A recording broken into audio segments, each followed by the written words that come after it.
И снова привет! Надеюсь, ты уже посмотрел мой прошлый обзор и знаешь, как я люблю эту игру. Что ж, она уже вышла, а мне пора сделать для вас небольшой гайд по военачальникам. А также не забудь поставить лайк, комментарий и подписаться на канал.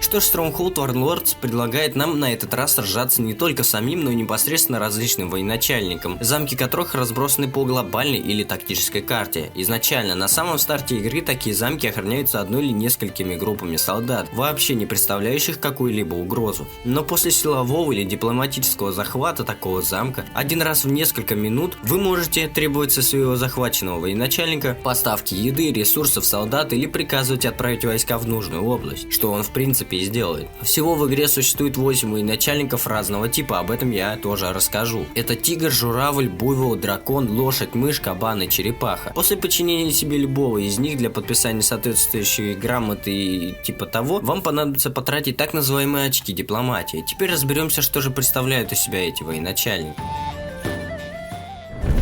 Дракон повышает бонус за фактор страха, за счет чего можно повысить уровень счастья или продуктивности крестьян, преданность которых можно купить уже за 250 очков. Дракон самый опасный из военачальников воинов, он сочетает в себе мощные наступательные и оборонительные качества. Захват усиления дракона повышает эффективность ваших наказаний и развлечений. Способности дракона включают следующее: возможность запросить помощь за 100 очков дипломатии и отправить 2 огненных копейщиков плюс улучшение замка, запросить помощь за 100 очков дипломатии или отправить одну повозку с огненными стрелами. Также он может отправить атаку за 200 очков или отправить армию 16 лучников, топорщиков, а также 2 тяжелых воинов в указанное место. На 6 же ранге вы получите также 2 повозки с огненными стрелами. Запрашиваемая атака также вырастет до 20 лучников и топорщиков и 3 тяжелыми воинами.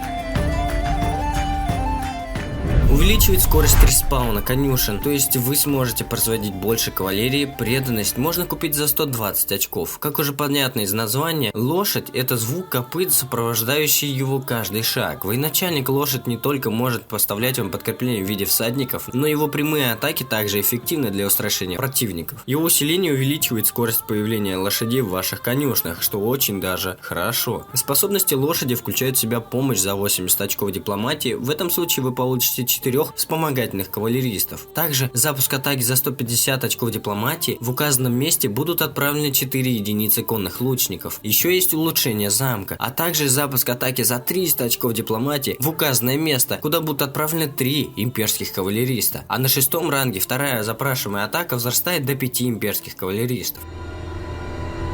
Навык по умолчанию дает незначительный прирост к дипломатии. Складируйте в амбаре большие партии провизии при захвате военачальника кабана. Также используйте этого военачальника, чтобы обеспечить умеренный прирост очков дипломатии, создаваемых консульствами или посольствами. Его преданность можно купить за 120 очков. Способности кабана — это запрос на поставку риса, дерева или мяса за 20 очков дипломатии. Это будет 12 поставок по 6 единиц конкретного ресурса с интервалом в 10 секунд. Также улучшение замка добавляет слой стены. Ну а с повышением ранга количество риса за партию вырастет до 9, овощей до 9 и мяса тоже до 9.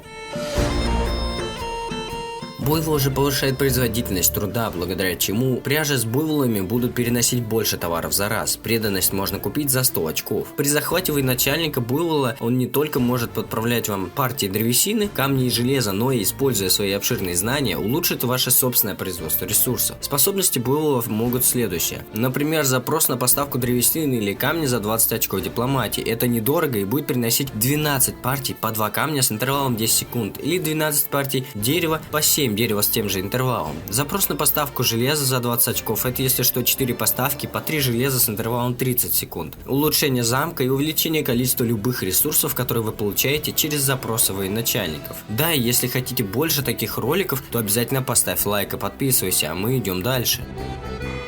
У тигра юниты ближнего боя наносят больше урона, преданность можно купить уже за 200 очков. Используйте военачальника, чтобы запускать прямые атаки на ваших врагов. Используйте его боевое мастерство, чтобы усиливать атаку всех своих войск. Способности тигра могут улучшить замок и запустить атаку за 80 очков дипломатии, отправлять в указанное место 5 имперских солдат, улучшать основной перк и улучшение замка. После количество отправляемых юнитов возрастет до 8 имперских солдат. Также он может запросить еще одну атаку за 200 очков очков дипломатии, отправляет в указанное место 5 имперских воинов и арбалетчиков и 10 лучников с топорщиками. И это может построить осадный лагерь за 10 очков дипломатии, плюс идет усиление пассивного перка и увеличение второй партии юнитов до 8 имперских воинов и арбалетчиков, а также 16 лучников и топорщиков.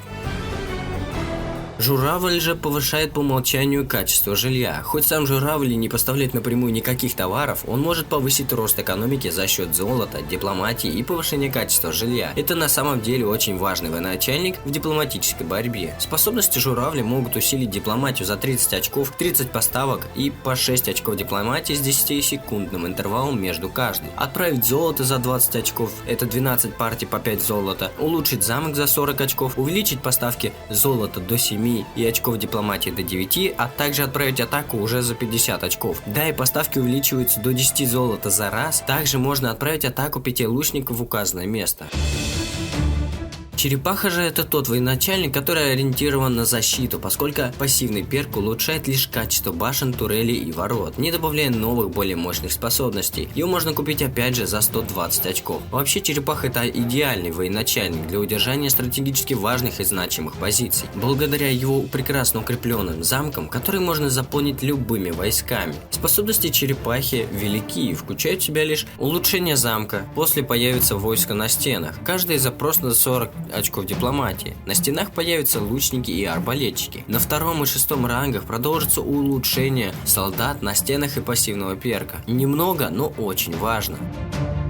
Мышь – это пассивка, увеличивающая количество поставок риса. Можно убедить его за 40 очков дипломатии. Этот военачальник, собственно, крысе, тихий и миролюбивый. Пригодится, когда вам нужно начать с базовыми запасами продуктов, ресурсов и оружия. Используя его опыт в выращивании большого количества риса, вам очень сыграет это на пользу. Способности мыши – это запрос риса или дерева на 20 очков дипломатии. Это будет 12 партий по 6 единиц риса или 5 дерева с интервалом 10 секунд. Запросите отправку за 20 очков, это 4 партии по одному луку с интервалом 30 секунд. Также с повышением ранга у вас будут увеличиваться поставки риса до 9 единиц, древесины до 7 и поставки боевых луков до 2 единиц. Это только первая часть разбора и гайда по военачальникам. Если ты хочешь следующий ролик, то ставь лайк, пиши свое мнение в комментариях, а также подписывайся на наш канал, чтобы быть всегда на связи. С вами был Римок, пока.